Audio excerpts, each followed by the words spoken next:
million in 3 months. The Lilliput Export Command of the Nigerian Customs Service has made a significant progress in boosting the growth of Nigeria's gross domestic product, GDP, when it processed 19,014 export containers with a value of $925.8 million in the first 3 months of 2026. The performance represents a growth of 38.68% over the value of the exports processed in the corresponding period of 2025, which was $667.597 million. Making this disclosure on Thursday, April 23rd, 2026, the controller of the command, Controller Samuel Ariyebi, said agricultural produce contributed a significant portion of the exports handled during the period. According to him, the monthly performance within the period under review showed mixed trends.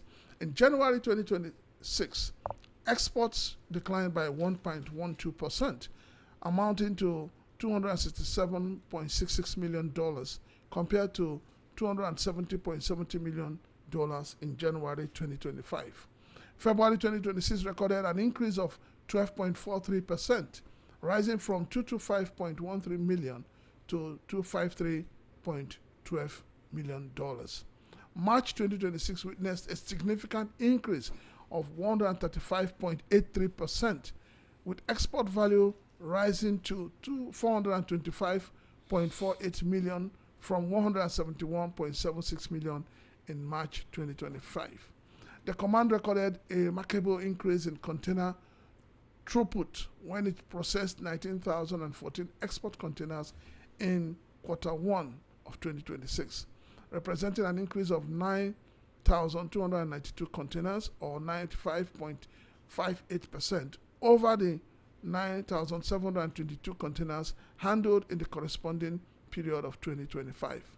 The export products handled within the period under review consisted of agricultural produce, which accounted for the larger portion of the export trade during this period, manufactured goods, solid and extractive minerals. Well, it's a good thing when we talk about export and we begin to look at how much revenue we're generating. But I can assure you that if we put in so much energy in curbing the insecurity in the land, we should be doing more than what we're doing right now. Well, exports, that's the way to go. And I'm glad that it's looking up. Record shows that we are exporting more these days. And the imports, of course, are dwindling. It's a good thing, good news for Nigerians. But the point you made about curbing insecurity, that's a very vital part, a very vital thing that we need to take care of. Because where you have security, of course, the economy will... Where you have insecurity, the economy will continue to dwindle. So we have to take a look at that aspect of our national life, take care of it, so that the farmers can go back to their farms. We can process our raw materials, finished goods, for us to make more money from these exports. And of course, the mineral resources that are being mined from all over the place can be processed into semi-produced or semi-finished or finished goods that will earn us more money. I'm also looking at it that when we talk about our exports going high and all of that, I would also want a situation whereby we look at the food security in the land, so that we don't end up because we're looking for revenue, we export everything, but we should look at food security and how this dovetails into the daily lives of Nigerians. Because with all this export that is going on, the prices of foodstuffs is still going high. It's not coming down. Yeah. So government needs to look at it and find a mix, to say, okay, we're exporting this, we're saving this for Nigerians to eat at the end. Most of the agricultural produce exported are mainly non-finished, raw materials. Raw materials here for other people. Doc, do you have anything to say about this? No contribution? Yeah, there is progress. Oh, good. All right, thank you. Yeah, Customs Rail Malaysian Customs advanced strategic cooperation on trade facilitation, border management. The Nigerian Customs Service (NCS) has advanced its strategic engagement with the Royal Malaysian Customs Department (RMCD) as part of its commitment to strengthen international customs cooperation and enhance trade facilitation.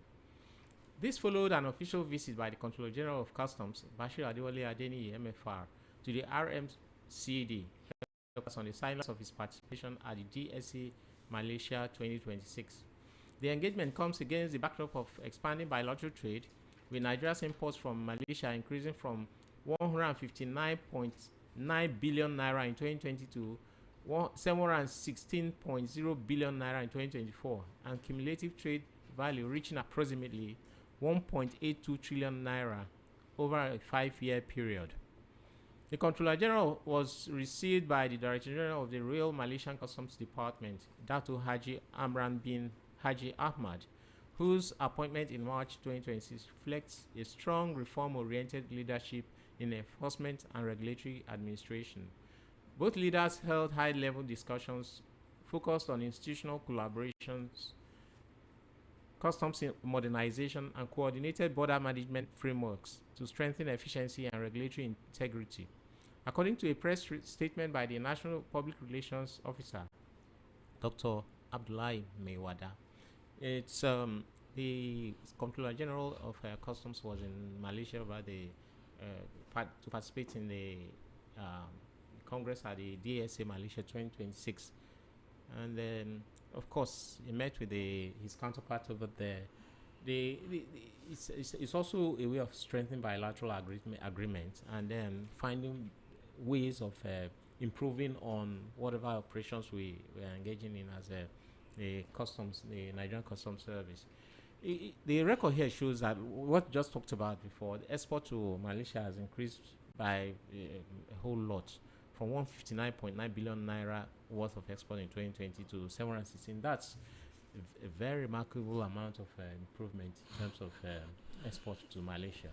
Well, for me, the world is a global village, and we cannot be in isolation. So I totally agree with the CG of Customs in all his strides, trying to, build bridges, trying to ensure that Nigerian Customs is up to date in whatever they are doing. So for me, it's a welcome development. Nigerian Customs stakeholders drive communication strategies on food security at NPRW 2026. The Nigerian Customs Service NSCS, alongside key stakeholders, have continued to advance conversations on food security, policy, communication, and strategic stakeholders engagement. At the 2026 Nigerian Public Relations Week, NPRW, held in Kaduna, the event themed Policy Making to Policy Plate commenced on 19th April 2026 at the Brigadier General Abakaire Banquet Hall, Kaduna, and was graced by the Vice President of the Federal Republic of Nigeria, Senator Kashim Shettima, GCON, and the Governor of Kaduna State, Senator Oba Sani, CON.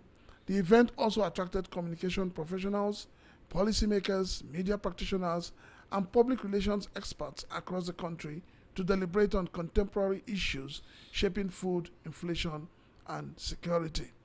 A major highlight of the event was a high-level panel session focused on the role of strategic communication in addressing food inflation and shaping public understanding of government interventions on food security. Speaking during the panel session, the National Public Relations Officer of the Service, Deputy Controller of Customs, Abdullahi Mewada, underscored the centrality of communication to policy formation and implementation, particularly in trade facilitation and border management. Mewada asserted that even at the implementation stage of any policy, communication is critical. He said, without clearly communicating these policies to the public, they may not achieve the desired impact. When people understand how policies affect them, they are more likely to align with them. He further noted that effective communication remains essential for building trust, shaping perceptions, and ensuring that policy measures are not only understood but also supported by the public, particularly in addressing complex issues such as food, inflation, and supply chain challenges. I totally agree. I'm an advocate of town hall meetings. I'm an advocate of carrying people along. I'm an advocate of holding meetings where you inform people of government's policy, where you educate people on government policy. Um, the CGC of Custom is doing a lot in this direction, and I hope that other agencies will follow suit. For me, I still don't understand the role of the National Orientation Agency in Nigeria. They are the ones that are supposed to spearhead educating Nigerians on government policies in different languages, but you don't find them anywhere. And yet people are employed, gainfully employed, collecting salary, and nothing is happening. And everybody's keeping quiet.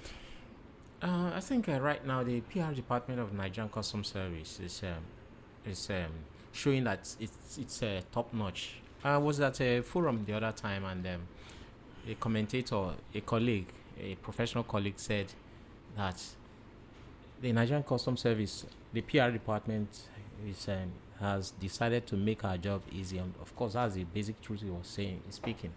Because the PR department churns out about, at least on the average, about 10 press releases on weekly basis. Informing people about what they are doing, and educating Nigerians about issues that has to do with their job. And I commend them for that. This is a meeting that the DC Mewada was involved in Kaduna, the Nigerian Public Relations workshop, sort of. It's I think they are there to brainstorm about the profession, and then also look at the way forward and how people do their job. Like he stated here, it's the communication remains essential for building trust, shaping perceptions, and ensuring that policy measures are not supported by the public. It's of course the basic truth he has said. Dr. Bashir, you want to chime in on it? You want to react on this public relations issue? Yeah. Public relation, image is everything. And Good. Then I want to give kudos to the current management of the NIPR for keeping the ball rolling. Okay. All right. Custom hands over 2.6 billion naira drug haul to NDLA in Owerri, including 1.1 million naira tramadol tablets, 660 sacks of cannabis.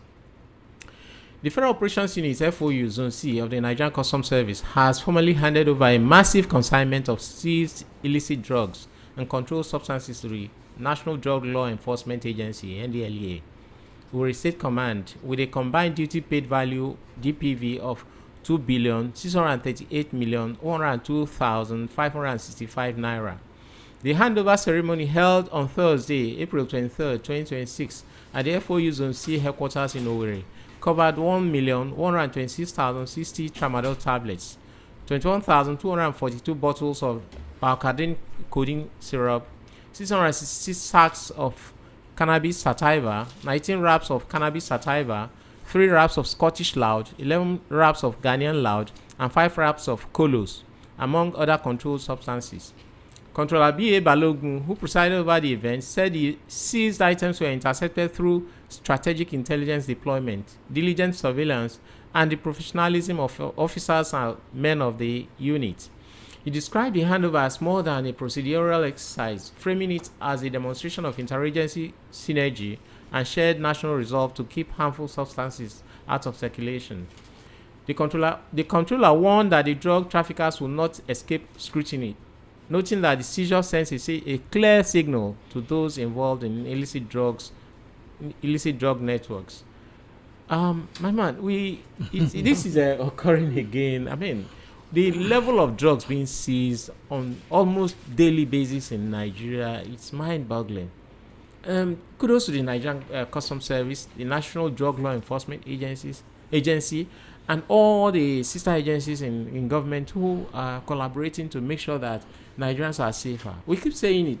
There's a nexus between drug abuse, arms, and this banditry and the insecurity that happens within criminality in general. It is mind-boggling that sane people are bringing in these kind of things to the public. This affects the public health so bad negatively that it also affects the social nature of the country. I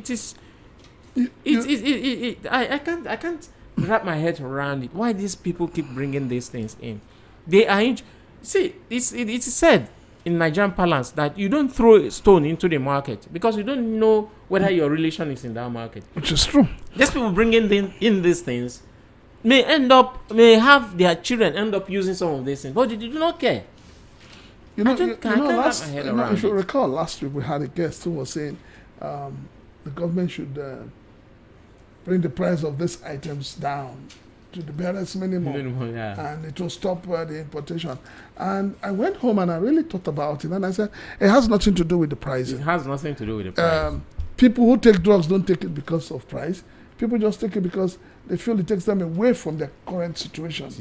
You know, so I think that if the government would do the needful, create employment, get our youths busy, you know, then we'll have a sane society. You know, but like they say, and I don't mind. It's a devil's work. What do you say about that? This is a drug seized. It's a disturbing issue, honestly speaking. Left to me, my appeal is that government should take more drastic action, maybe firing squad. Yes. Yeah. So I'm good. Yeah. You guys are on the same. No, but it's the truth. We need to eliminate from the source. We need to eliminate from the source. It's very, very important. You know. All right. Smart ports can cut Nigeria's port cost by 14%, boost efficiency by 60%, says Igwe. The Registrar of the Council for Regulation of Freight Forwarding in Nigeria, CRFFN, Kingsley Igwe, has said Nigeria could reduce total port and logistic cost by 14% and improve operational efficiency by up to 60% if the country fully adopts smart port systems. Igwe stated this while delivering his keynote address at the 6th edition of the Journal Nigeria Port Industry Town Hall meeting held in Lagos on the 24th of April 2026. He stressed that global statistics has shown that smart ports significantly cut operational costs while improving productivity. He explained that although global benchmarks indicate a 14% reduction in port operational costs, in ideal environments, Nigeria could achieve similar savings if it transitions to smart port operations. There is a global statistics that has proven that smart ports can reduce the cost of port operations by 14% in an ideal environment. Judging from my experience as a practitioner and regulator, if Nigeria advances into a smart port system, we will be reducing total ports and logistics costs by 14%, while efficiency will improve by 60%, especially in reducing labor costs, he said. Personnel expenses account for between 60 and 70% of operational costs in most organizations, making technology-driven system essential for reducing overheads and improving efficiency. Igwe describes smart ports as technology-driven port environments that rely on automated systems, data analytics, artificial intelligence, and integrated infrastructure to enhance productivity and reduce reliance on manual processes. Let me say this to Igwe. Talk is cheap. And I'm saying it from the fact that his organization is supposed to be training freight forwarders. We haven't seen any of that. We know that there's been a lot of back and forth amongst the organizations under he should spend more time bringing his people together, opening up their eyes to technology. We're talking about Biodogu. How many freight forwarders understand the system? And the national single window. How many of them? So it's easy. As somebody who is an engine house for freight forwarders, you should spend more of your time talking about how to get the people that are working within the system well acquitted, well educated. If they understand how these things work, then the smart port you're talking about can make sense. But for me, they need to spend more time in bringing these people together. All the various associations that are fighting themselves, for now, I think it's better to just bring them together and not bother us with your smart port analogy. For me, my take here is that there are two things here. One, what you said is quite valid anyway. The issue of training is germane to the development of the whole system. Well, you also know that, like you talked about the stakeholders, there are some who do not want to recognize the authority of the person heading the But CRS. we're saying the same thing. He should go out of his way to bring them together. Okay, hold on. You know that you have so many associations within the freight forwarding and the licensed customs agents, circle, and then about 2 or 3 recognize them, the others don't, for whatever reason they may advance.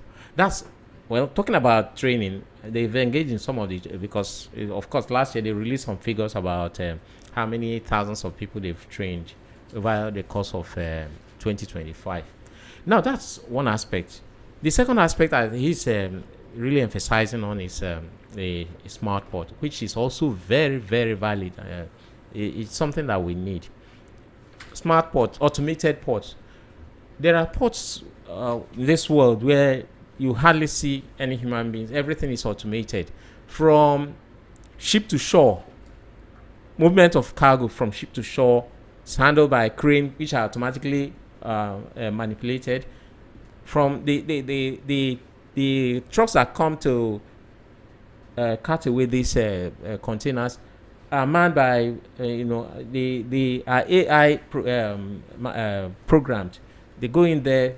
They've been programmed to go in there at exactly the time the thing is dropping. It goes on the truck, move to where they are going to be stacked, and then everything works in a synchronized manner. I think that's what he's talking about, and that's where we need to go.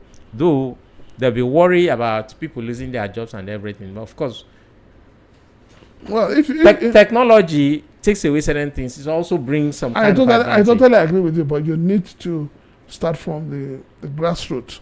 You don't just begin to tell us about smart ports when, like you just said, some organizations don't even recognize him. So what you should be focusing on is ensuring that there's unity within his system. Unify your members. When you unify them, begin to give them training. And while you're training them, you can begin to advocate for something that can work. In Nigeria today, technology is not what people have embraced. A lot of people have not embraced it. And that's why you're having problem with BioDogu, you're having problem with National Single Window, because those who are meant to use it still find it difficult using the applications. Frozen in time. They've not moved. Doc, what do you say about that? This issue of smart ports, as advocated by the CRFFN registrar. Yeah, smart port is a welcome development as well, but already there is this national single window in place, which I want to urge all that we should put all hands in place to ensure that we succeed through that national single window. Okay. Okay. Moving further, Shippers Council and House Committee deepen stakeholder dialogue on tariffs and port efficiency.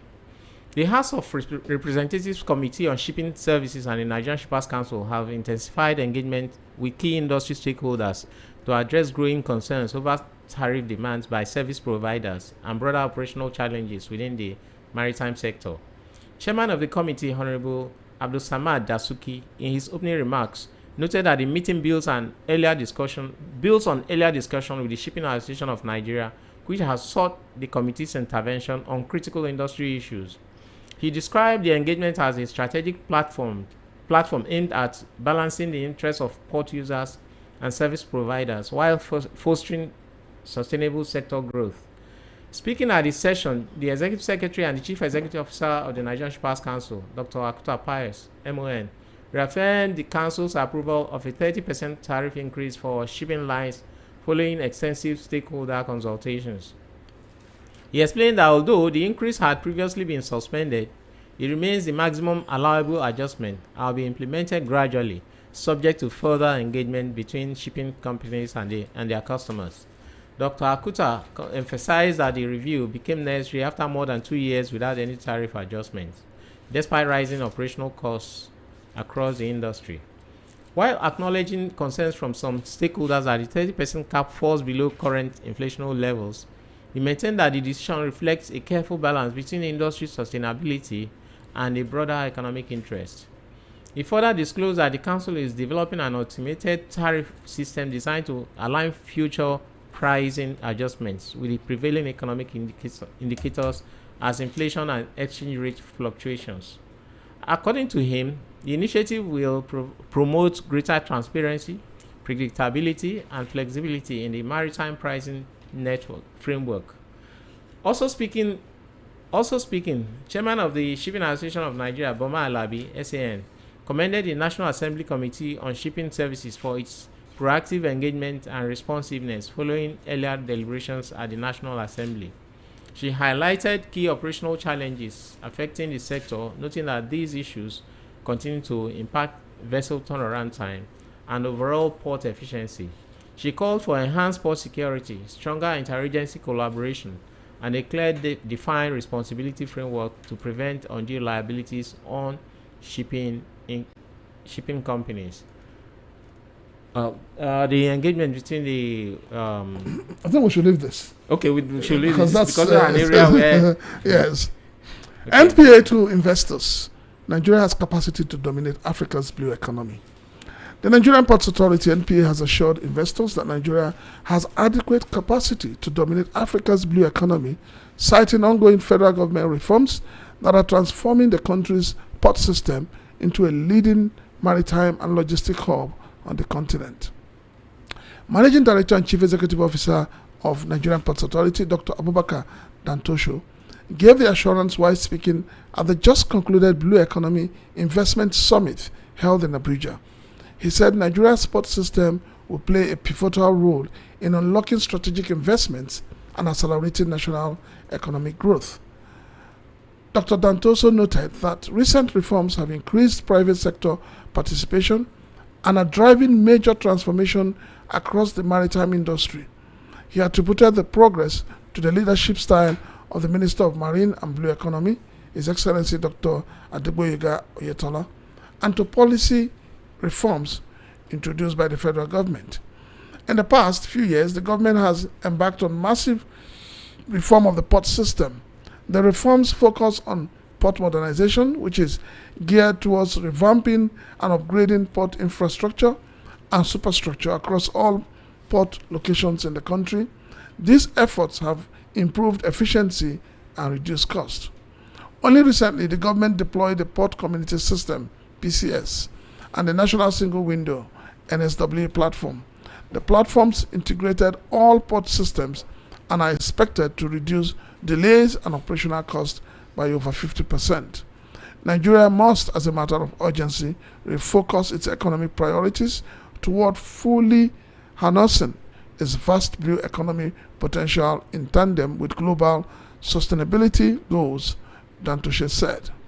The time has come for a paradigm shift in the structure of Nigeria's economy towards the full utilization of our marine resources. Our port system, if properly harnessed, can serve as a major driver of economic growth. He said Nigeria's strategic location, large population, and economic strength positions it to become a maritime hub, not only for West Africa, but also across the continent, comparable to global leaders such as Singapore and Morocco. Yes, the Nigerian Ports Authority has they've been talking tough. They've been talking in trying to bring foreign investors into the sector. But then there's a question Nigerians are asking. When Mr. President went to UK and signed the deal of 746 million pounds for the refurbishment modernization, they say, of Apapa and Tinkan ports. The question is, what role did the Nigerian Ports Authority play? Considering the fact that they are the landlord of all the ports. And why this question has become so dear to Nigerians is because a year before, funds were approved in the budget for the same ports. And then you have the eastern ports. Nobody's talking about them. And we're talking about we want to diversify our economy. So we kept saying, where is it that the Nigerian Ports Authority was sidelined, or is it that the Nigerian Ports Authority gave kudos to the steps taken by Mr. President? My take here is right now we have a port that is becoming more efficient right now is about the most efficient in the country, and probably in West Africa right now, one of the most efficient ports, which is the Lekki Deep Sea Port, is the most modern of all the ports we have in Nigeria. I think the MPA, they are looking to bring every port, especially most of the western ports, to that level of the Lekki Deep Sea Port. Is what is said about Nigeria having the capacity to be the hub for shipping in Africa as a whole. It's more than true. Of course, we have the natural environment, we have the population, we have the economic power, we have virtually everything you need to make it happen. The only thing, like probably wanted to say, is the political will to do the right thing and make the right investment in the right places, so that all the ports can be developed and all the resources in all the areas can be put into good use for the benefit of the country and the people therein. All right, let me take a swipe at Nigerian Ports Authority. We're talking about modernization of the ports. You guys should find a way to clear the gridlock that is building up in Apapa. It's something you guys should take seriously. You don't talk about modernizing the ports when the gridlocks are coming back. We know what we went through. The past 5, 6, 7 years. Yes. So MPA, I agree. I want to do modernization and all of that, but charity begins at home. But you may not fully blame them for that. We know the glitches are being caused that occasioned the launching of the national single. Leave semantics. We know. We know. So make we no come. They cover them here. Make them do the right thing. Dr. Vaji, what do you say about this issue of modernization and the reality on the ground now? Honestly, the government, we're making progress. Okay. All right. We are. NDLA busts renewed drug trafficking routes, seizes Captagon, cocaine, and massive opioid hauls nationwide. Drugs.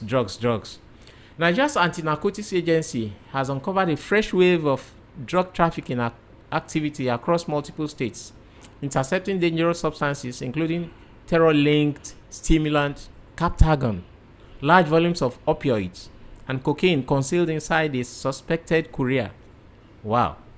The National Drug Law Enforcement Agency announced that operatives in Kwara State disrupted an attempt to reintroduce Captagon, a highly addictive amphetamine associated with militant financing, into Nigeria's illicit drug market.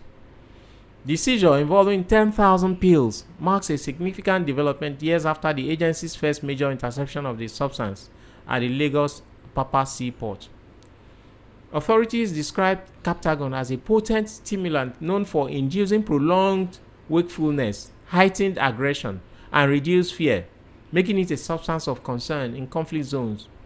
NDLA leadership emphasized that the latest interception signals renewed efforts by the trafficking networks to reopen supply channels previously shut down. NDLA chairman, Brigadier General Mohammed Buba Marwa, commended the coordinated operations, stressing that the agency's strategy combines aggressive supply reduction with widespread drug abuse awareness campaigns. He described the Captagon interception as a critical disruption of networks that fuel violence and insecurity. Once again, we want to give kudos to the CEO of the National Drug Law Enforcement Agency. His war against drug abuse mantra and program has been, in most cases, very, very, very effective.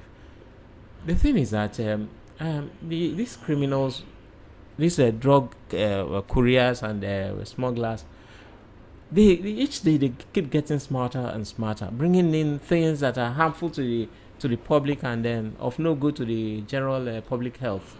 it's a terrible and harrowing experience for Nigerians. Well, for me, I keep saying that it's because of the kind of policies that government puts in place. Policies that does not create employment, policies that does not take care of the livelihood of the people, policy that has no human face. So people are depressed. People are frustrated. And sometimes people just believe, oh, you want an escape. Right, but you forget that even when you take these drugs, at the end of the day, where it wears off, reality sets in again. So, and like Dr. Bashir said, maybe when we begin to talk about, firing squad. No, honestly, that you guys are advocates of firing squad. Let me tell you, I'm not. No. Dylan, let me tell you something you need to understand. I said something behind the stage. I said, if you don't have a family member that disgraces you on social media, be grateful to God. And if you don't have a family member who engages in all this kind of antisocial activities, because the people who are bringing these drugs, they don't like you and I. They don't like our family. They have their families. You should ask yourself, where are their families? Why are their families not taking the drugs? So if we begin to stand and say, these people bringing these drugs, we kill them. Kill them. You will see how the drug menace will reduce in this country. But we also know that we are not alone in this world. There are countries that you have this firing squad or capital punishment for drug couriers or drug smugglers. Yet, it has not curbed the smuggling of drugs into those countries. See, we cannot be looking at those countries. We're looking at the impact it is having on our youths. I deal with young people. I do too. I have a foundation that I deal with young people. And I tell you, you go to secondary schools now, you'll be shocked that small kids are taking drugs. If you want me to mention, you go to Festac. In most stores in Festac, you will see them selling drugs. So the menace is getting out of hand. We need to curb it, or else we will not have a future. Because a country that loses its youth to drug has no future. I wouldn't be happy for my child to be taking drugs. And in history, there's been history of this thing happening where countries were ruined because of this. China had the opioid crisis way back some years ago, until after years, the government fought against this, and then they were able to win. That is the more reason why anybody that you catch moving drugs. Look, the other day, I think it was 2 weeks back, a pastor and the wife was caught with drugs. Okay. A 74-year-old man was caught with drugs. 84-year-old man was caught. So what are we talking about? What is going on? Everybody wants to get rich quickly. So, because you want to get rich quickly, other people should die. Other people's lives should be, cut short. No. The government needs to wake up. Doc, what do you say? Yeah, it's unfortunate it cut across now. Medical doctor. Apart from all social strata. All strata. So it's not the issue of only unemployment. So the best thing is elimination. By the time, because drug is the genesis of all crime. We are talking of insurgents. So what is given back to that? Crime. Drugs will give them that go ahead. Like this, especially this Captagon they mentioned. It's one of those hard drugs that. So imagine this kind of drug entering the educational system, entering the universities, entering secondary schools. You imagine the kind of catastrophe we have in our hands, and you're saying, let us pat them at the back. No, I don't believe in that. I stand by my words. If you are carrying drugs, they catch you, they shoot. Why you? This. All right, good afternoon. This is VOP 90.3 FM, and we're still on the Maritime and Border Show. We just finished the news, and we're going to the segment. I'm sure a lot of our callers, a lot of our listeners, a lot of messages are already coming in, knowing that Dr. Bashir is here today. A lot of people are. So we're going to go straight to. If you remember, when we were reading the news, we talked about the engagement between the Shippers Council and the House Committee, and I told Dilly, I said, Dilly, suspend, match your break, because if you take it as a news item, then Alhaji Bashir won't say much, but let me start from there. I'm going to start from a point that a lot of people have spoken about, and I'm happy you are here today. People have said that, first and foremost, that when it came to the issue of increment in rates, that Shippers Council gave a tactical approval first. And after giving the approval, stakeholders started screaming, blue murder, and then Shippers Council now said, no, we're cancelling it. Sir, what transpired, in your own words? Well, good afternoon. Permit me to extend unreserved appreciation to the management of Nigerian Shippers Council for deeming fit to allow us to appear on this program. It is a very important day to us. It will enable us to, disabuse the mind of those particularly thinking that, we are covering some quotas. However, on the issue of tariff, by our mandate, we have been mandated, allowed to regulate and go through, set the tariff, and strongly monitor it for the benefit of all stakeholders in the industry. Don't forget, Nigerian Shippers Council is the referee, is the arbiter. We are not for shippers. We are neither for shipping companies, neither the terminal. We are for everybody. Okay. Their happiness, their success is what we are after. So, on this issue of tariff, my chief executive, Akuta Pius Okema, Esquire, MON, FCILT, PhD, has already, and his management, they have discussed this. We learned the shipping company were requesting for over 150% increment. Okay. In his own magnanimity, the council, because we have the human feelings, at the end, after thorough, scrutiny of all their equipment and the rest, considering the economic imbalance globally, this request was put in since for the past 2 years. At the end of the day, 30% was approved for them.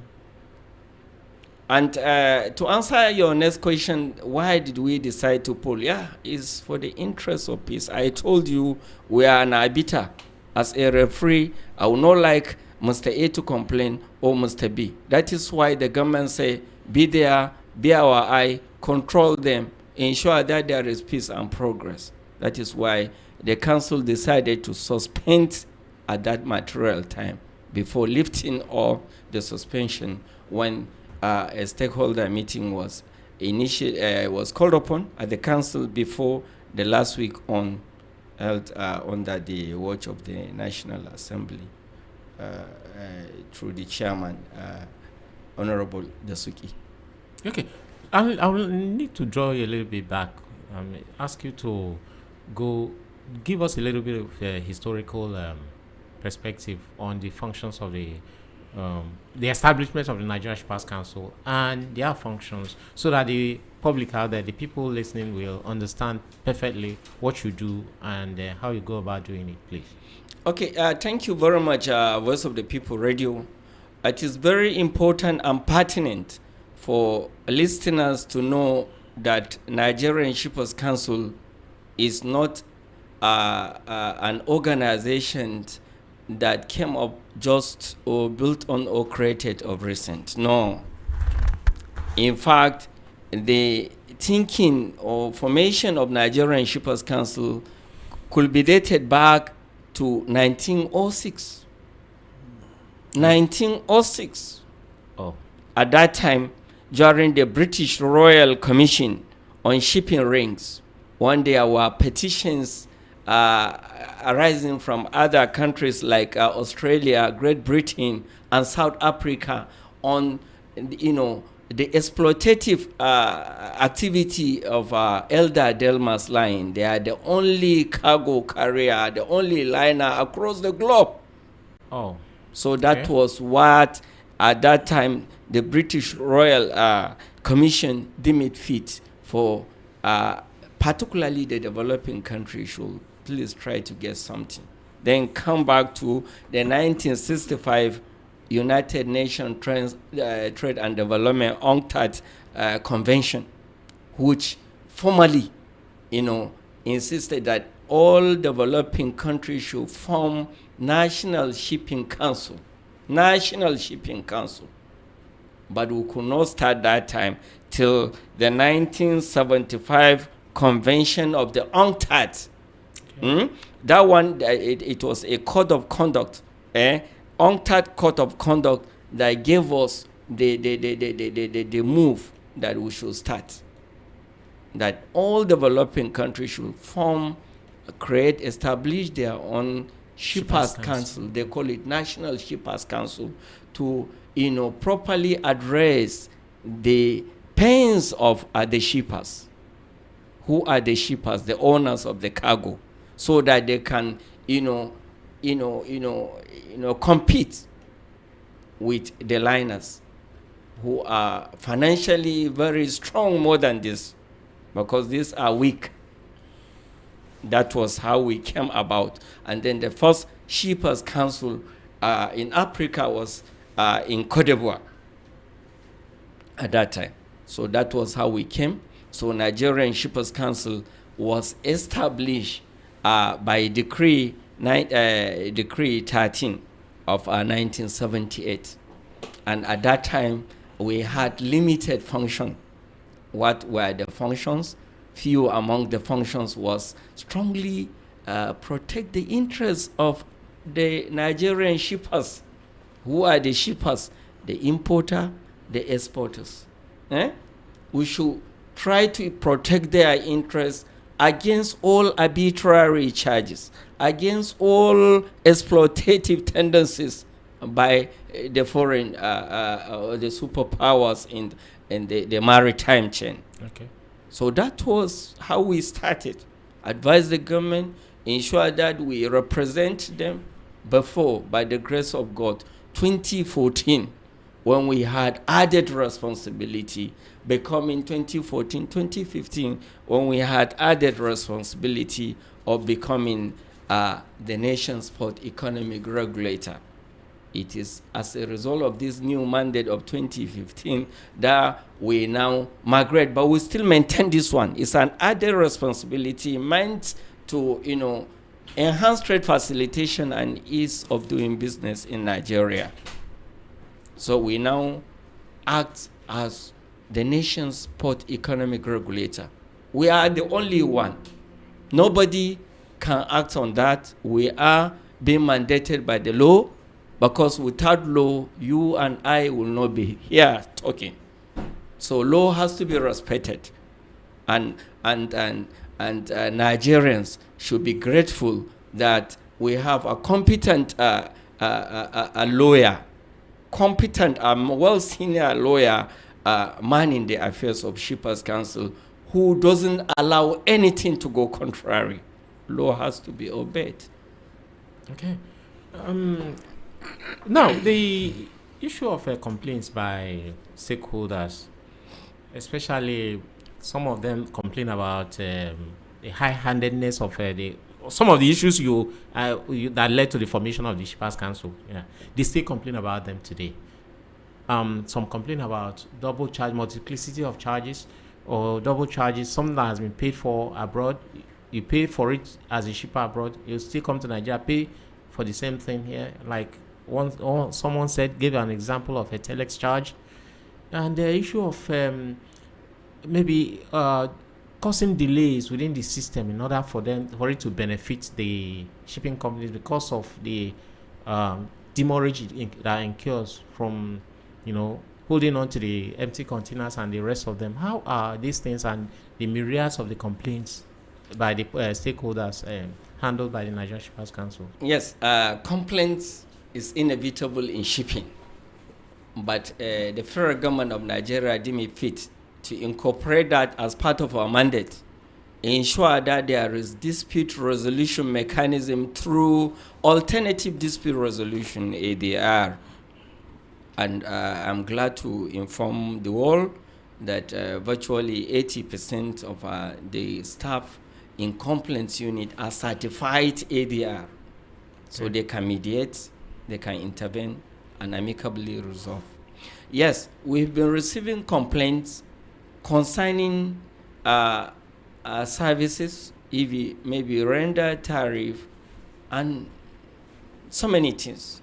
But before going into that, I want to put it on record that before now, Nigerians were charged multiple charges, particularly on groupage, over 15 to 16 nomenclatures.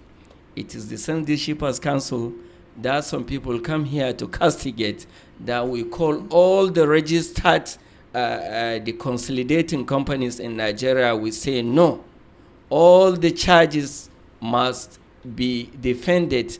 From over 16 nomenclatures, we bring it to 5. And what are these 5? We say yes, administrative charges, we allow it. Storage, we allow it. Stamp duty and VAT, we allow it. And the rest, the other 2. But there were 15. Don't forget, before our intervention, Nigerian were charges in dollars in Nigeria. And they are charging in when you go through the bill, the invoice, you see that there is one emission charge. There is another one, non-vessel NVOCC, non-vessel operating career or something like that. We had to discard all this because they are exploitative in nature. So we can.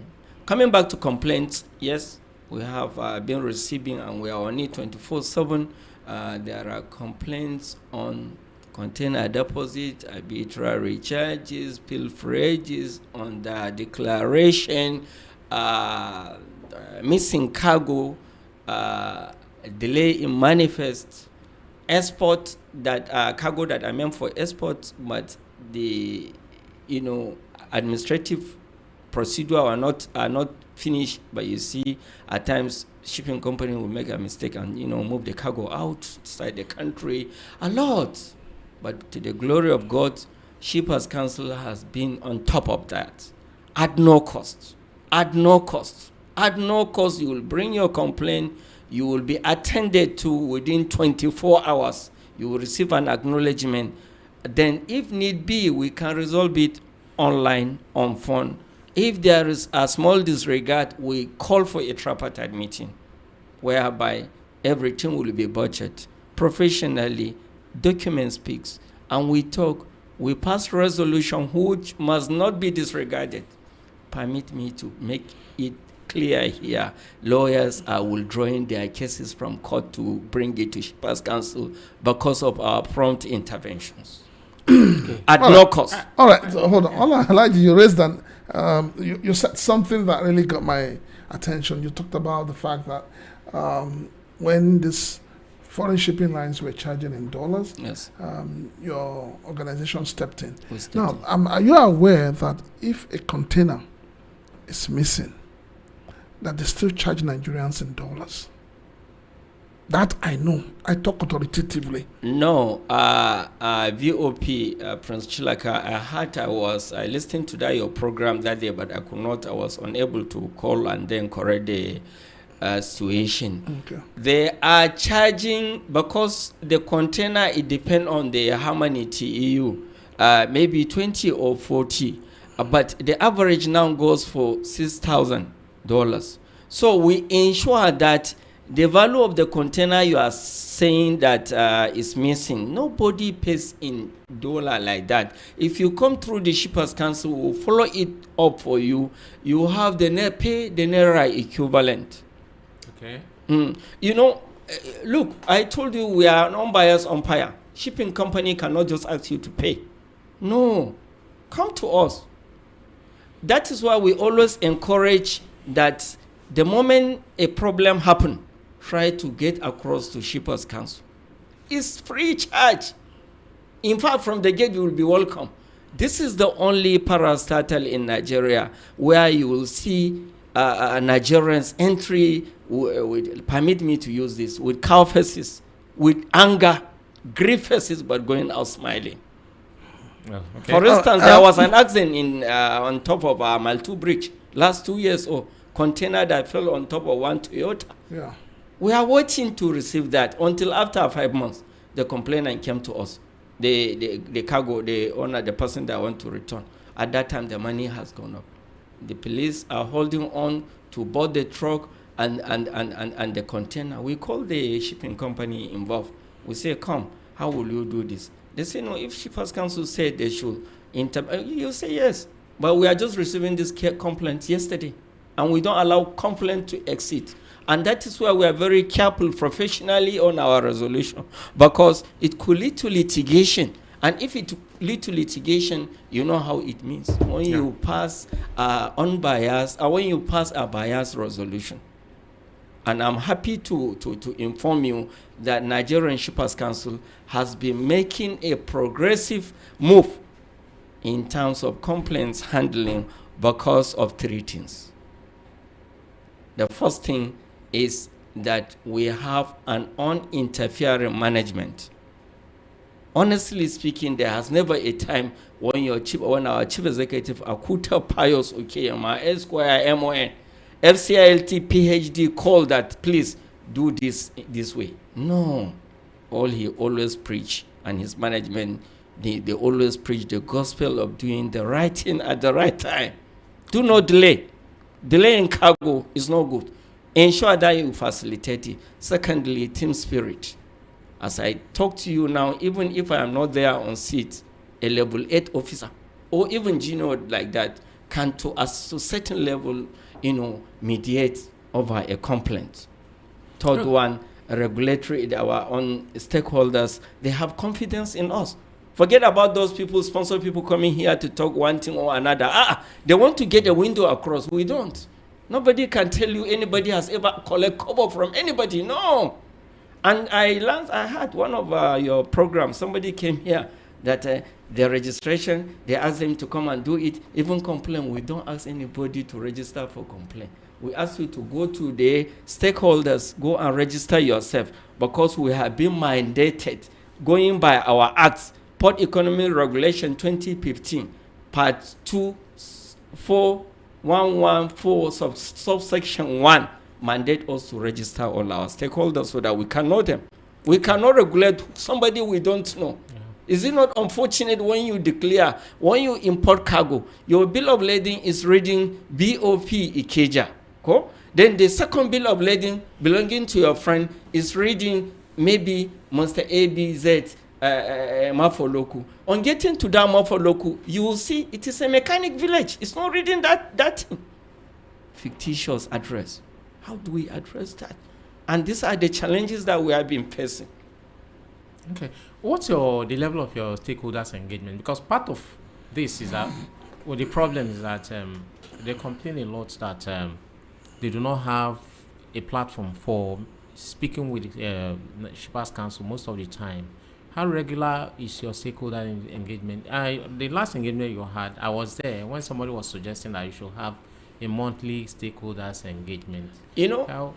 Monthly may not be possible in the sense that, Shippers Council is the only organization diving into virtually, our functions.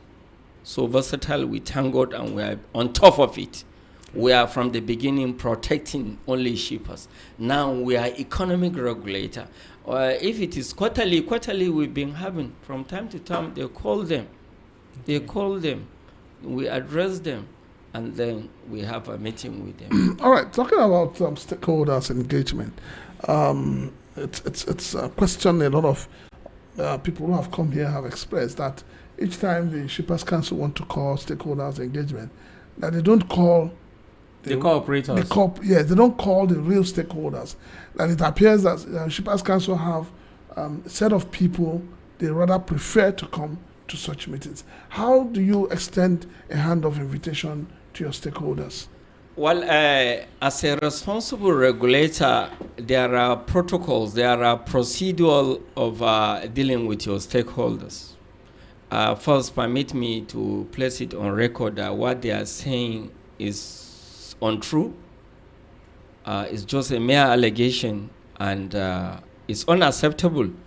In life, you deal with leadership that matters. For instance, if I am to call all the producers of radio program in Nigeria, I am to send even an invite to BOP, Maritime and Border Show.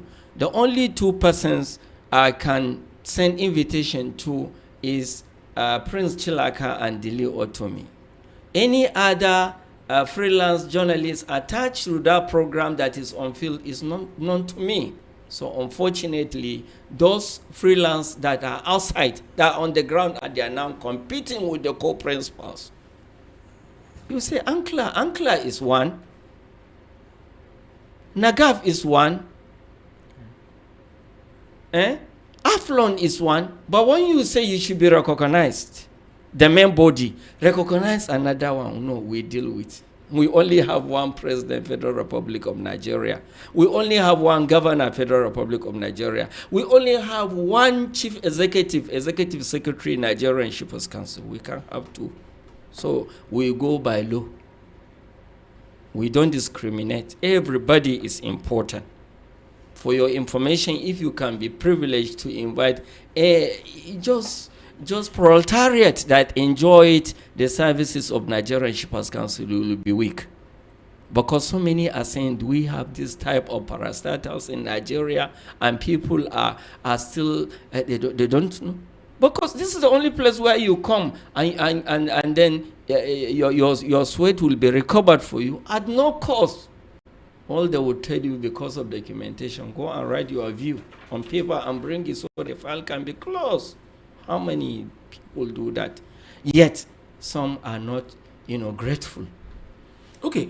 How if people operators within the industry, and they do not know how to go about meeting people, the Nigerian Shippers Council, to help them solve their problems, what are the modalities for coming over to you? Okay, the modalities are very simple. In fact, there are they can, for those any import or any stakeholder in the industry, be you service provider or consumer of the service, you are free to write your formal complaint letter and send it to the office of the executive secretary, CEO, number 4. Otumba Ayodele Shoedele Apapa, Lagos. Or you can visit any of our 6 geopolitical offices spread across the country, with a liaison office in Abuja. We also have area offices. You can drop your complaints here. Or you can walk in and lodge your complaint. Or you can go to our online platform that is 24 hours in service. We call it PSSP, Port Service Support Portal. Go there, log in, lodge your complaint, or you can send it through an email at complaint@shipperscouncil.gov.ng, or you can send it via WhatsApp. However, what I would always encourage is that while sending your complaint, try to attach all the necessary documents that will enable us invite a second party and then mediate and recover your money. We don't stand by anybody that is exploitative in nature. We want better Nigerian, whereby it will be referenced that go to Nigerian port, you get this, and that there will be confidence in the service being rendered. That is what we stand for, and at no cost. Okay, sir. All right, that's the stuff UOP 90.3 FM, and we are still anchoring the Maritime and Border Show. You can hear Alhaji Bashir from Shippers Council telling you Nigerians how the thing they be. He said, look, all those talk when I don't they castigate Shippers Council. say it no be the truth. That he don't come today to download all the facts. Make him tell on how the thing they be, make una understand. And I go say make yes. Like we always say on this program, we would invite you, say your own. We'll invite the authority to say their own. I'm sure that Alhaji Bashir is doing justice to several questions that people have raised on this show. We're going to open the lines now. While he's also giving his analysis, we will continue with your phone calls. We'll see quite a number of messages coming in. A lot of messages coming in. So 0700 903 903 903. You can also reach us on 0817 175 6338. 0803 692 9933. Our lines are open. Oh, I have a first caller on the phone already. The lines are buzzing. Yes. Hello. Good afternoon. Yeah. Your name and where you're calling from, please. Good afternoon, Prince Shilaka. Afternoon, sir. Good afternoon, Dele. Yeah, and good- the guest in the studio. Good afternoon, Yeah. sir. Your Our name guest was, is Dr. Bashir. Dr. Bashir Ambi. Yeah. Good afternoon, sir. Dr. Bashir. Good afternoon. Good afternoon, sir. Yeah. Prince Shilaka, Sir. I've heard you saying that the good news that Nigerians are making more money export to now. In fact, I was laughing when you say the good news. Maybe it may be good news for those in authority, but to Nigerians it's not a good news because, as I talk to you, every sector in Nigeria is giving the government money, but the citizens are not seeing the use of the money in their life. As I speak to you now, there's no light. We're in darkness. No good road, no hospital, nothing is working in Nigeria. Where are all this money going? Yeah, we say it's good news. So who? To every government or to which citizens? We're asking the benefits, going left and right. The is making money. From meat they're making money. From pork they're making money. From everywhere they're making money. Where is this money going to? Please, where is this money going for? God, as I speak to you, no road, no light, no water, no health care. Nothing is working, please. Where are all this money going? And upon the borrowing, something move on. Where are all this money going? So it's a good news. For the Nigerians, it's a bad news. Please, what where this money is going? Thank you. All right. Thank you. Let me quickly respond to him. When we say good news, it means that the country is prospering. Yeah. And we would not. Export is moving Yes, up. we will not say because It's not well managed. That's the point. Yeah. We will not say things are Because not, it's not well things are not going right. There are people who are working day and night trying to ensure that things work in this country, Yeah. and we must respect that. Can I take a few of the Just hold on. messages Just pouring hold in? on. Hello, good afternoon. Your name and where you're calling from, please. Oh, good afternoon. My name is Anthony, calling from Mapolo. Anthony, go ahead. I'm very happy with what you people are saying there. Thank you, sir. There's one problem. People in this country are very hungry. There's no drinking water, no good road, no medical, no free education, nothing we are getting from government. Nothing. Even you people in the studio there, nothing you people are getting than your money you are working for. What are we getting from the government? They are collect, especially the government here now. We are tired in this country, please. That's my own share. All right. Thank you. Good day, sir. Yeah, go ahead. All right. We have a lot of messages coming in. Although the first one was a little bit of on a lighter note. It says, Delay and Chilaka.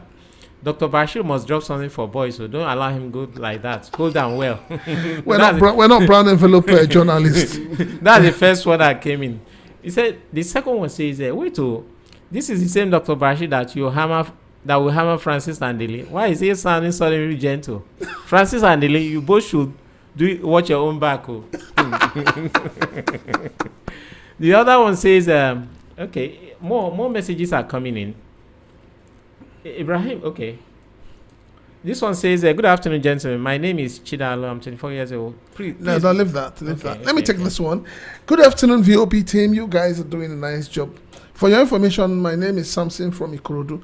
About missing containers, my staff lost missing containers.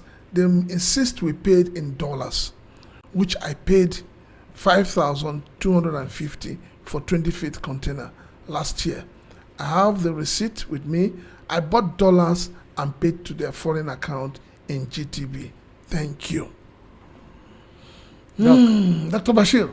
Yes, you can see he said he did it on his own. That is why we are calling on Nigerians.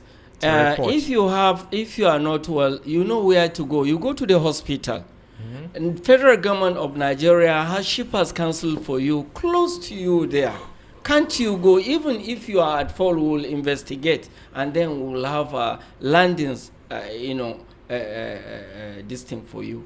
Had him been he come, we'll have checked, was he the cause? Was the Vox truly missing? What led to that? And then the shipping company. All right. Hello, good afternoon. Your name and where you're calling from, please. Good afternoon, and good afternoon to all of you there in the studio, and good afternoon to Dr. Bash. Thank you, sir. My name is Nerus. I'm calling from Apapa. Okay, Mr. Nerus, welcome. So, thank you so much, Mr. Dili. Thank you. So far, so good for Shippers Council. I really want to commend them for the job well done. Now, Shippers Council has been like somebody in the dark, winking. You know, you're the only one who knows that you're winking. But lately, we are beginning to feel more of their impact in the industry. And to that extent, I think it's highly commendable. They're doing a very good job. That people, due to sensitization, I think I want to more stakeholder sensitization. Let people actually get to know the functions and the roles of the Shippers Council. In most cases, oftentimes people want to begin to compare or maybe try to look at the disparity between their roles because of this conflict between them and the CRFFN. But I think they are quite distinct on its own. And I mean, the earlier industry players begin to understand it, the better for us. The one important thing one of the major reasons I called is the functions of the maritime police that are still blocking cargoes. Most times you finish, you exited your cargo, at the point of trying to take off your delivery, you begin to hear the maritime police has blocked it. And Shippers Council, during our last contact with them, did promise that they were going to do something towards that. And then my question really is this: can't maritime police centralize everything that they want to block? Instead of making people go to as far as Moloni, you can imagine the distance between Apapa and Moloni, that is in Lagos Island. If there are issues, if they have anything that they want to investigate or as it were, I know sometimes these are all security issues that they may really not want to disclose. But can they partner with Shippers Council? Let the Shippers Council be the one to do whatever thing that they want to do and all of that, liaise with them, whether profiling or whatever thing else as it were, and then so that these cargoes can be released easily. Because the stress of making freight forwarders go from Apapa to every now and then back to Shippers Council before you get your cargoes exited is becoming so stressful for us. So I think, Dr. Bash, if you can throw more light on that, I really appreciate it. Thank you so much. Thank you. Dr. Bash, go ahead. Yeah, thank you so much. What's the name? Nerus. Nerus, thank you so much. And then, honestly speaking, the issue of maritime police, they have their mandate to do. As port economic regulator, why you seeing us intervening on the issue of release, hold on, consigning cargoes on APMT terminal is because we want to control and see that nobody suffers and see that no delay. But you raise a very germane point that going to Maloney Obalande is, honestly speaking, is something that I promise you address it with my chief executive, Akuta Pius Ukema, and then whom I believe he will address it with the AIG Maritime, because Obalande is far. I could remember just last 2 years or so when Max Line wanted to relocate from Kazuma Plaza, they brought complaint to us and we called their management. And before you know, they establish a port office there where people can go, because going to Obalande is far. Hello, good afternoon. Your name and where you're calling from, please? Good afternoon, Prince Kilaka. Afternoon, sir. And man from Shippers Council. It's not man, Dr. Bashir. Dr. Bashir. Yeah, Dr. Bashir. Thank you, sir. I entered the discussion a little bit late. But What's your name, sir? Where are you calling in from? My name is Chief Joseph Okay. from Okafor Badagry, All right. a maritime practitioner too. The issue of this maritime police, in fact, it's something that has to be redefined. Maritime police, what is their business with cargo? I want to really want that definition. What is their business with cargo? Because they are called maritime police, they are supposed to secure the maritime areas, patrolling and making sure that we do not have pirates along our sea borderline. But now, because of our type of country we have, they are now into inspection of cargoes.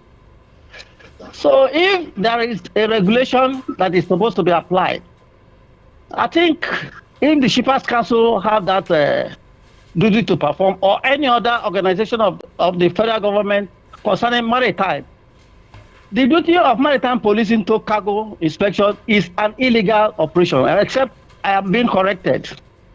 They are not supposed to be there. For them to have, for years, subjected practitioners, the customs agents, to this unnecessary, process that does not bring any ease of doing business. So if the voice is to be heard, let there be something done concerning that particular area. It is uncalled for. It is highly uncalled for. Thank you. Thank you, sir. All right. I think the issue of maritime police is. I remember that Dr. Bashir talked about it earlier when he said they were going to look into it. No. What I said that concerning whether they can have a liaison office in Apapa, no, we can't stop them from doing their mandate. But our own mandate is not on security. Our is on regulating the economy. Everybody, all the stakeholders must not suffer. That's our own concern. Yeah. And permit me to use this privilege or opportunity to inform all Nigerians that the stable power they are seeing at the moment is as a result of the intervention of the Nigerian Shippers Council. For the past 15 years or so, TCN Cargos, Transmission Company of Nigeria, bulky cargo, professional electrification cargo were held at the terminal. That one is, costing delay to the power supply. Shippers Council has to intervene. We invited all the shipping companies. The terminal, we had a meeting there. The executive director of finance of TCN Nigeria was in Shippers Council over 2 times. We'll have a meeting and we'll resolve all that. Going further, no issue of these complaints of auctioning TCN cargo, whereby they will bring in cargo, it will be auctioned back to them. No. Now we are allowing the terminals go. So you can see how Shippers Council is contributing even towards to the provision of this electrification in the country. Coming back to, some people are talking of Lagos port. No. It's not that it's compulsory that you must use Lagos port. No. You can use other inland dry ports spread across the country. Courtesy of Nigerian Shippers Council, all these infrastructure are there across the seas political zones. It is in Ibadan here, Erumu, it is Isialangwa, but the functional ones are the Kano, Dala, there is Funtua, ICD, and the one in Kaduna, ICNL. All these are perfect.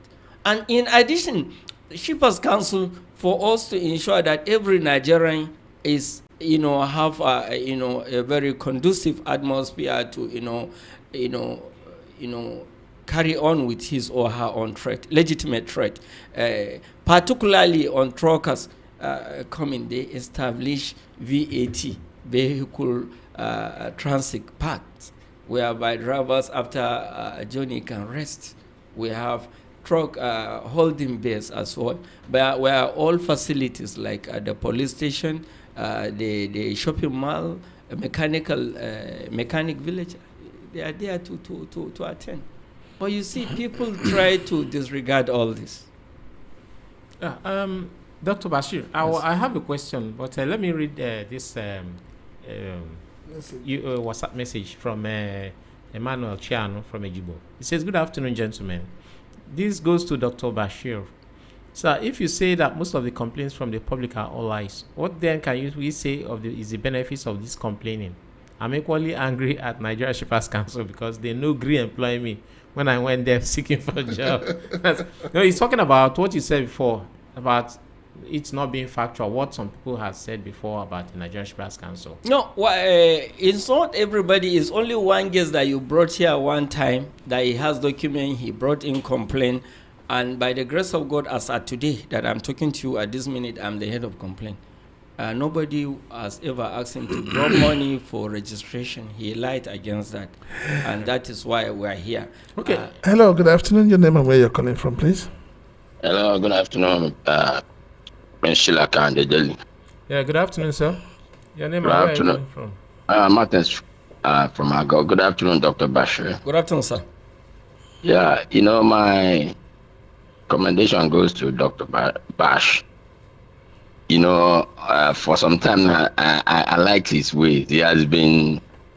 He's not been that officer that is high there that does not really listen. How do I know? He has been listening to this program, making observations and sometimes interjecting on some wrong thing that have been put up.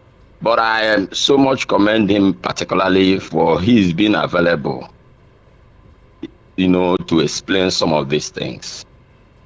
For me, that is a commendable one. It's a servant leadership attitude, and that is what we expect from our leaders.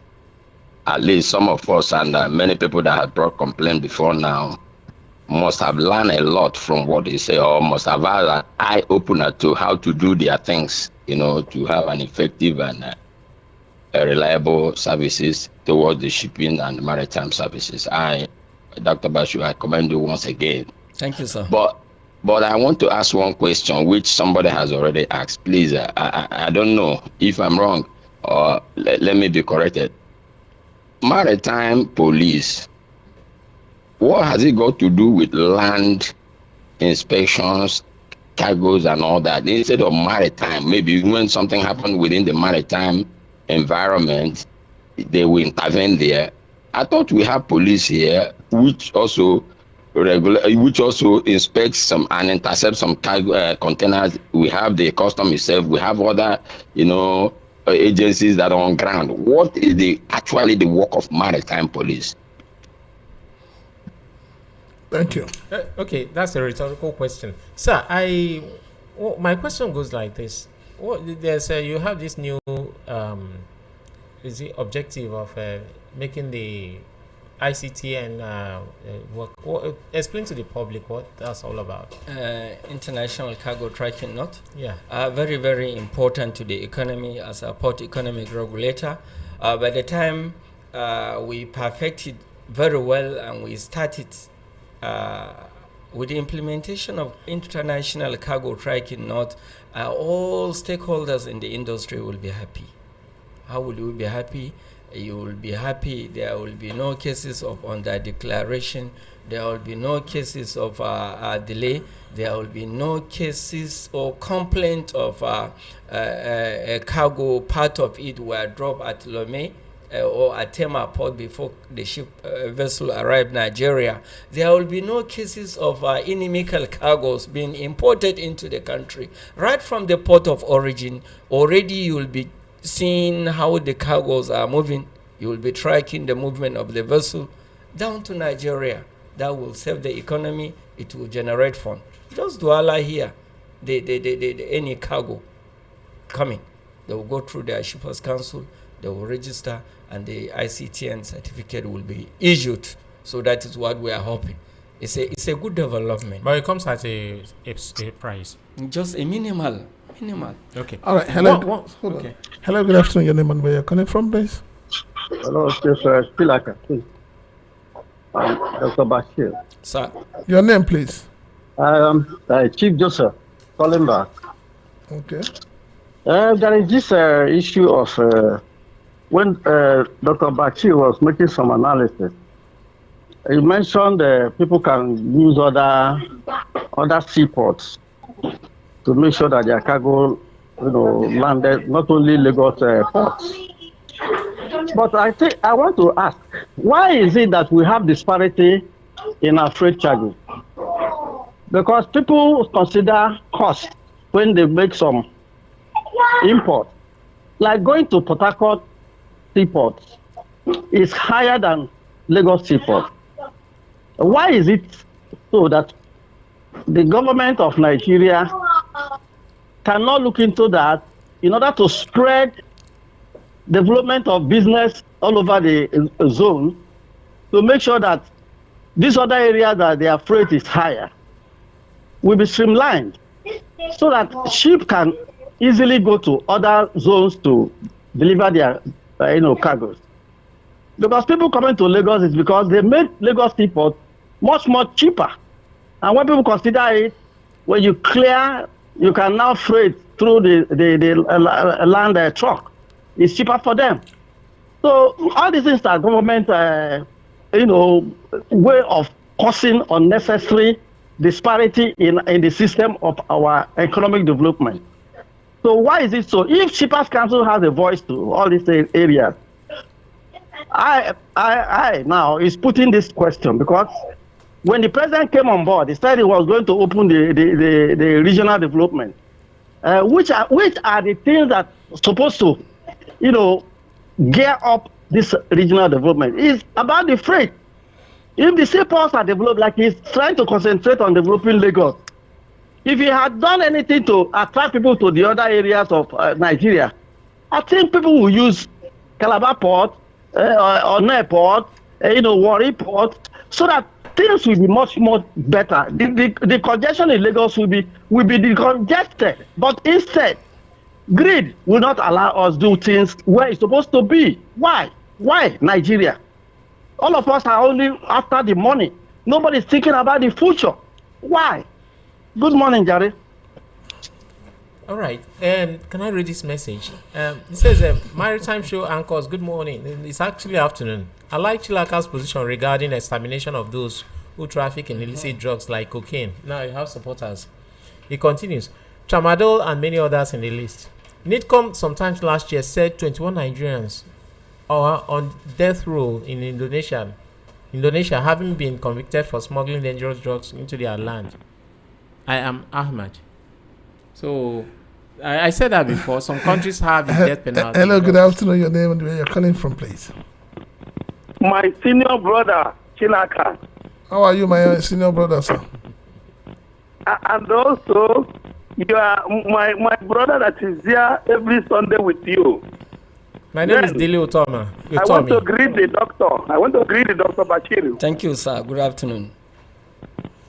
For a clear and the honesty and the humble servant. My brother Chinaka. Sir. Number one, export. What's your name, sir? Is high now. Hello, sorry.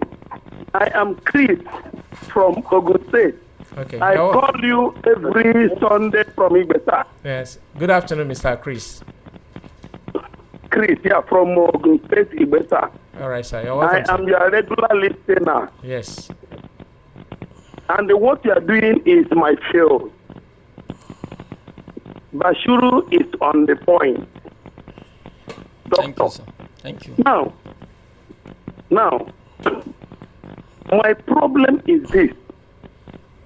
Why custom will carry all their exam inside terminal? A truck come out. They see custom still name something inside. They will open the container. A driver that did not know what is inside the container will see it. And on the transaction, On the way going where it's going, something happened.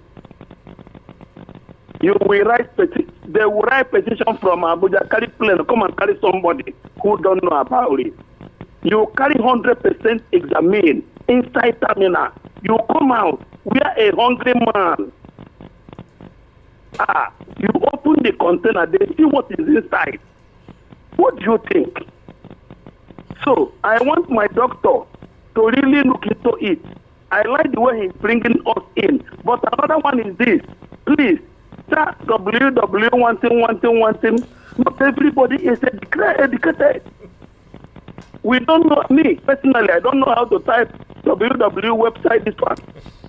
What exactly phone number can we use to get them shortly? If Bashiru doctor can tell us, I will be more happier. Brother Chilaka, I am your regular listener. You're welcome, sir. Have a lovely Sunday. You are correct. Thank you. All right. Thank you. Dr. Bashir, he said he doesn't understand what how to do www one thing. You know, it brings me back to what I said about the engaging in people and educating them. Yes. You know, that's exactly when CRFFN. You know, that's what I was talking about. You know that a lot of people in the industry need to be educated. They need to be carried along. And let's take this call out before we continue. Hello, good afternoon. Your name and where you're calling from? Good afternoon, Mr. Mas. My name is Mr. Paul. I'm calling from Ekoti. All right, Mr. Paul, go ahead. Good. Thank you. Good afternoon for all of you in the studio there. Good afternoon to you. Okay, sir. Please, I'm a clearing agent by profession. And I thank God I heard what people are discussing now. You see, I want to contribute about this Maritime police. As I'm talking to you now, my two buses were blocked by Maritime police. I couldn't lift it up this weekend. On Friday, I went to write video. They say that my consignment is blocked. And at the end of the day, they collect 150,000 each to unblock it. So, and they could not be able to dispatch to TDO person before they close. So now, I'm going to pay 66,800 for each for 3 days. That is Saturday, Sunday, Monday. Are you getting me? Are you hearing me? Yeah, go on. So now my problem is, why Maritime police is blocking consignment, our box inside the terminal? Why we have police there, we have DSS there, we have anti-bomb there, and we have other universal agencies that examine this consignment? Why? If that duty should be within that field, the maritime issue, not inside the box. At the same time, they are causing us delay and they are costing us too much money to unblock it. I think this is extortion on its own, purely extortion. Imagine where they block my consignment too. Other people are the same thing. How much are they generating from there? That is my own concern. And the Shippers Council should protect us. That is why they are there. They should protect. I don't even know they are aware of this. Talking of seeing a way to navigate it. If Shippers Council are aware, let them see why the police are doing this and how to solve it. It is solving our consignment. To this, we are going to pay on Monday. It's going to almost 200,000. Who is going to give it to me? This is my complaint number one to Dr. Bashir. Let him help us in that regard. Let them stop police from blocking our consignment. We have different agents to examine it. My second complaint, this one now is APMT. We go and heard our complaint. I have a consignment that arrived on 15th. They give me 29 to do exam. 29th of April to do exam. My ship back on 15th. They say I will do exam on 29. And at the end of the day, I will pay the demurrage. Are you hearing me, sir? We're here. I pay the demurrage. They now tell me that there is congestion in the port. You held my container for almost 15 days or 14 days, and you force me to pay the terminal charges. Who does that? So I think it's a way of reaching the terminal. It's a way of reaching the company. So Shippers Council should look into it. If you are not able to drop my container for examination, then you'll be able to waive those days you held my container. And shipping company also will be able to waive those days they held my container. But I will pay the money for shipping company and pay the money to terminal charges. So, sir, I think Shippers Council should look into this and help us. That is why they are there for us. Thank you. This is my two complaints. Yeah. All right, Dr. thank you. Bashir. Dr. The Bashir, question. I think The you first should. one is the What is recurring his name? question. His name is, I think it's is it Chris? Okay, Yeah. thank you very much, Mr. Chris, for your two questions. Definitely, we'll start with the second question. That is APMT not positioning your box as at For when due and examination. asking you to pay. It's unacceptable. I expected you to run to Shippers Council, whereby your cries will be wiped out. You will be attended to immediately. Our officers will reach out to APMT, whether it is custom that didn't do that, that have not given them the green light or so. But you must not charge for service not rendered. Nobody will back up that one. Then secondly, why are you guilty of giving? Why are you giving money out? Are you guilty? Are you carrying anything that is a contraband or inimical to the national security? Where is your container? Where can't you come to Shippers Council? Come. Then we'll get across to Maritime Police. We don't encourage anybody to pay any kobo. Please. That is why we are here. Yes. Thank you. And then for the issue of the APMT, kindly reach out to Shippers Council whenever you have a similar issue concerning delay in positioning your container for examination, and then somebody will be asking you to pay. No. Dr. Bashir, read out those contacts again. Good afternoon. Hold on, doctor. Good afternoon. Where are you calling from? Your name? I'm calling from Ajawa State, and my name is Akachuko. All right, Akachuku, go ahead. Yeah, sir. I don't have much to say. I just want to stress what two or three callers said. One thing I found out in this station where you are, sir, this our Dr. Bashir, when they ask him a genuine question, he don't like to answer that question. Please, can you ask your own genuine question, sir? Now, that question they ask him, first and second person ask him that question and ignore it. Now, they ask him, one man called and said, why is only in Lagos seaport that the charges is lesser than other places? He mentioned Port and Calabar. And the strategy Nigeria government always use is that. But I'm not happy for what is going on in Nigeria. I'm here to call all our governors in East. They are Mutula. You get what they call Mutula? And they are Zoom. When our brother that in prison say Nigeria is Zoom country, is our politician. All right. Oh, we're having a network issue. Thank you very much. Let me say this. It is not the duty of Dr. Bashir to come and explain to you why Government policy. No, not even government policy. Why the ports are not working across the entire country. Nigeria Ports Authority, if you listen to the news, emphasized on it. The federal government has emphasized on it. So the day we will invite somebody from MPA, Yeah. you can come up with that question. Yeah. Hello, good afternoon. Your name and where you're calling from? Good afternoon, Mr. Sebastian. Good afternoon, sir. Good afternoon. Your name and where you're calling from? Mr. David. Mr. David. Okay. My question goes into just like what the other guy has told them, and says it's network and stuff. No problem. When Mr. Bashir, Dr. Bashir was saying, he said they have land work. He mentioned the one at Ibadan. Mentioned the one at Isla. Then my question is this: what is the difference between Ibadan and Lagos Port? And he only said that the one in what do you call it? Isla is not working. Then how did you want people to make use of that place? We all know the truth, but we are just dodging it. You understand? But when the Igbos say something about marginalization, they will say, just forget about it. At the military, they went to Eze in the east, begging them to come and join. Me that is talking to you now, I know how many years I struggled for me to get this into the Nigerian military. I was refused.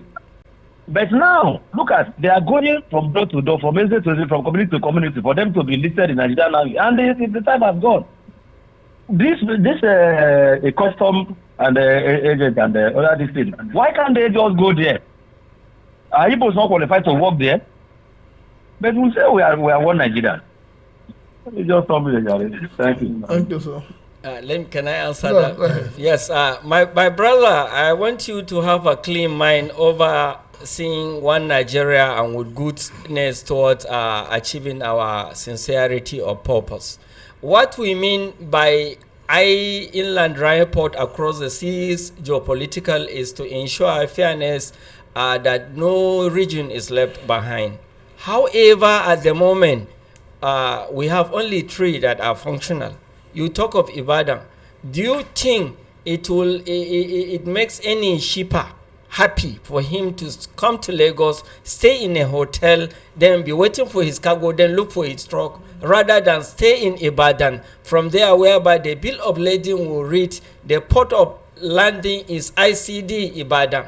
On coming from Lagos, they will just transfer it to Ibadan. Is that no better? That is what Shippers Council is there, providing those services for you at no cost, my brother. Our own is we are after one Nigeria. Trade facilitation and ease of doing business. That is what we are after. Nobody is happy seeing anybody suffering. No. Thank you. Hello, good afternoon. Your name and where you're calling from? This is Joseph calling from. Okay. Hello? We can hear you. Go ahead. Go on ahead. Yeah, my comment back is somebody called and said Maritime Police collected money from him because his cargoes were blocked. And Dr. Bashir said he should have come to them. Why did he give them money? Yes. Yes, that's a very good question. But then, Dr. Bashir, sir, I have been a little bit close to Shippers Council when I was so active. I wrote some letters concerning issues going on in one of the shipping companies. They went there, but at the end of the day, my report, nothing happened. Even MPA, there was a time I still wrote to them. At the end of the day, nothing happened. What am I trying to bring up is that you as an organization of government and the Maritime Police, I don't think you people have any authority over them. What we are saying here is that if the regulators or people who are governing us are hearing what we are saying, the Maritime Police, like earlier I said, what is their business in cargo clearance? They don't have any business with cargo. It's because of the height of corruption in Nigeria. Those who are supposed to checkmate them are looking the other way. Look at the amount this young man has given to them. Times it with how many blockages they have done in the seaport. And they will go ahead to settle those who will come and query them. So it's left to all the modern Nigerians, because the other man was saying about marginalization of all this and that. These are the things that are giving us headache in this country. How do we move forward? How do we put people in place that can do things righteously? But we are all, finding the embers of, negativism in this country. Let me put it that way. So, like we are saying now, can you across the IG, what is the business of Maritime Police in cargo clearance? They don't have any business there. But it is the height of corruption. They don't have any business. They don't have any business there. So that's all I can say. All right. Thank you, sir. Yes. Dr. Bashir, I want to ask this question. What is the relationship, or how smooth is the relationship between your agency and the sister agency, especially the Maritime Police? Is it sister agencies or maritime? Both the sister agencies and the maritime police. No, the relationship is cordial relationship, perfect working relationship. Is there any forum where people meet to talk about things that are, general in terms of maybe overlapping responsibilities? We don't have any overlapping. In fact, there is cordial relationship. Our chief executives, they do meet. There is good working relationship. That one I can assure you. What I want stakeholders to know is that it's high time people sit down and say they give out money. You don't go and just give out money without committing anything. Even if you give out money, request for receipts. If not, he who goes to equity goes with clean hand. Yes. But sometimes these things happens happen out of ignorance. Okay, that is Or why maybe they need out to of come to fear, or Shippers out of the Council. need for you to expedite action in your cargo clearing process. So they some of these things are taken advantage of by, of course, the people within the maritime police. Let me tell you something. We have somebody from Oshogbo. It's one of our a shipper. He had problem with the DSS, and he was crying. It's over 8 years. He ran to Shippers Council. He lodged a complaint from Ibadan, our zonal office in Ibadan. They sent the complaint to us. We follow up with the DSS office, and it was resolved. When it was resolved, the man just frustrated down like that. I would say, no, sir. When he was given out something where appreciation, we say, no. Wish you safe a journey back home. What I'm saying, bringing to this, it has to do with air cargo. He imported something that is under questioning, and the son wanted to get money from him, unknown to him, his own son. So this is, in fact, a lot of problems. It's an elderly man. Okay, Dr. Bashir, quick one. I know it's something you probably wouldn't want to talk about, but people are asking that the Shippers Council have teeth, but they can't bite. As how? They have teeth, they can't bite. And the law setting up Shippers Council the bill has not been passed. And for that, people think that is why Shippers Council is being careful, or that is why the people you're supposed to regulate don't respect the Shippers Council. So how far have you gone with the Emperor bill? It's on course. You are at the meeting last week. I think it was held here also or something. Sheraton, whereby the House Committee chairperson was able to analyze more. They have finished. It will be sent back to the Senate, from there to the President for his assent. Okay, so you think that when the bill comes on board, you have better power or bigger honestly, power even now we have our own mandate, and then but that mandate, the bill we are expecting in Pera is that it will give us more enforcement power to do. Yes. There's a message coming in here. It says, good afternoon, gentlemen at the studio. Maritime police should be chasing pirates and smugglers in our waterways and not blocking people's cargoes in the name of being in a suspicion list. And when you pay money, the suspicion disappears. Hope one lawmaker won't push for Maritime Boy Scout or Agberos tomorrow, because I believe they get kickbacks. And as for using other ports apart from Lagos State, many shipping companies outside Lagos don't have offices outside Lagos, and many ports are not working, especially old eastern ports. Mr. President has borrowed funds and awarded contracts twice for Lagos ports, while abandoning others. This is from Chief Udo. What of this? Many Nigerians will be wondering. We are saying they should come and lodge complaint at no cost, but our own contribution to the economic as a result of dispute resolution, it is very important we make it point blank for Nigerians to know that this Shippers Council complaints unit through the dispute resolution mechanism were able, as at last year 2025, we received a total of 183 complaints. We are able to resolve over 120. We are able to save the economy, as at 2025, over 2 billion naira. Okay. Over 2 billion naira. And then in dollar, over $85,000. Then first quarter of this year, that was January to March. We are able to attended to 32 complaints, and we are able to recover over 348,813,720 naira. All this is done for the progress of the nation's economy and at no cost to all the stakeholders. And I'm happy to place it on record as an unbiased and responsible regulator.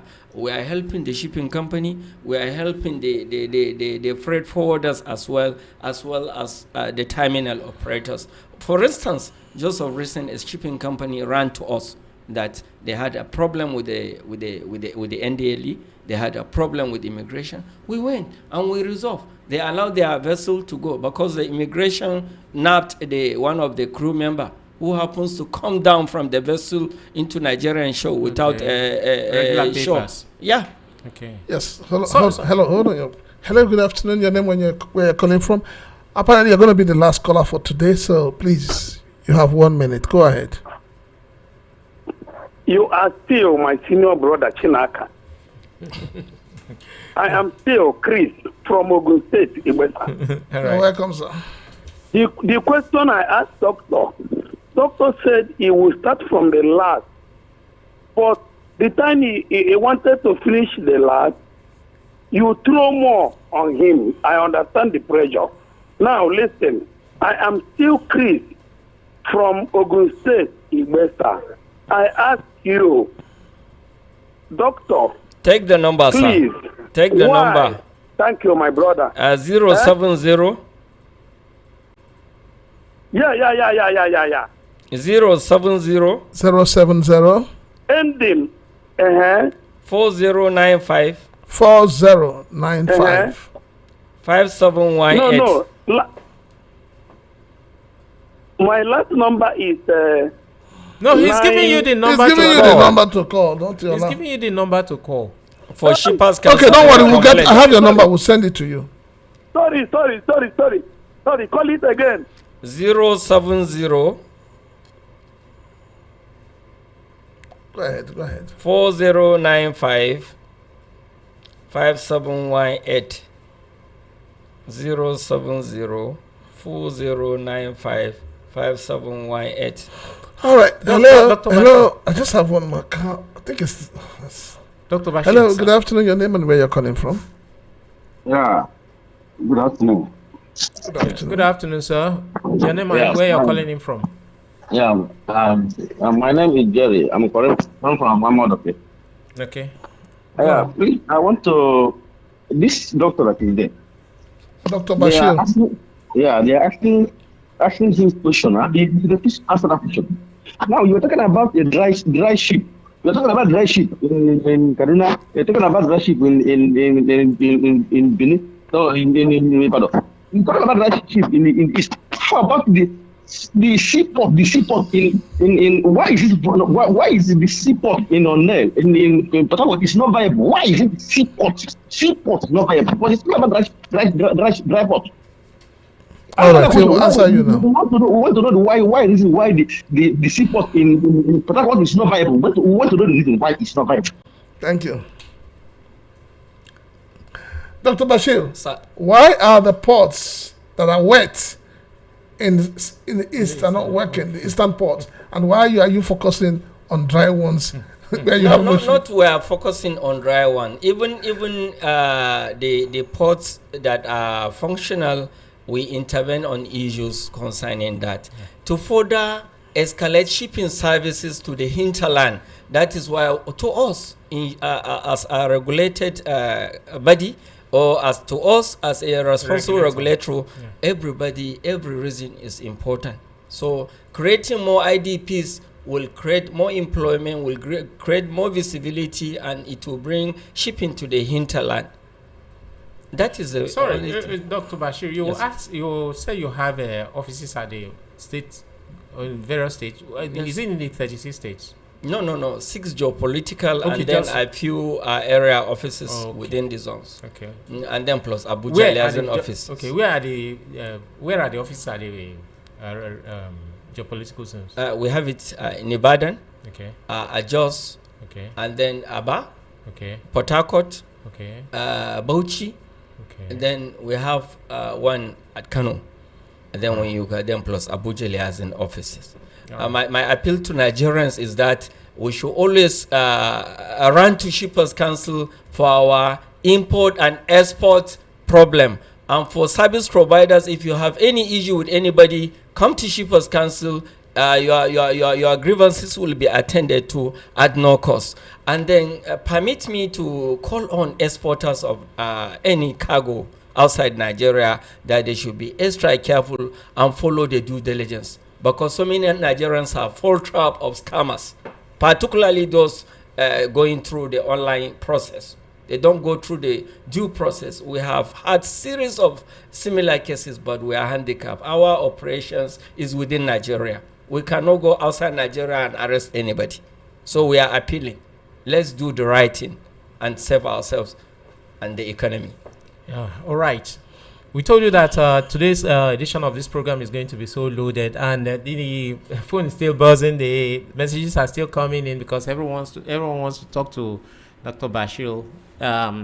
He's the head of the complaints department of the Nigerian Shippers Council. He's been here today all through and doing justice to all the questions thrown at him. Dr. Bashir, thank you so very much for coming today. Thank you, sir.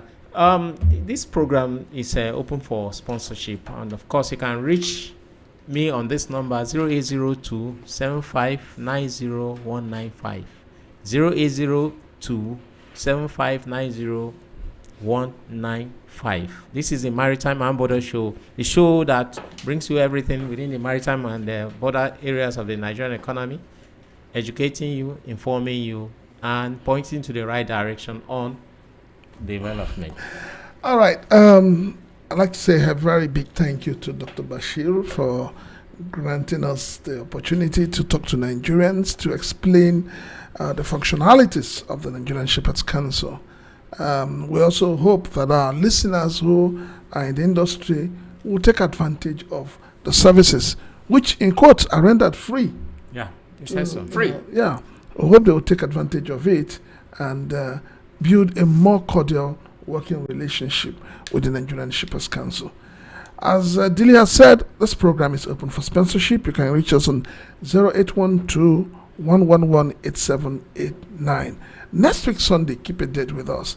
We may end up bringing somebody from Nigerian Ports Authority for those who want to know why the eastern ports are not working. My name is Prince Chilak and I'm signing out, and this has been VOP 90.3 FM.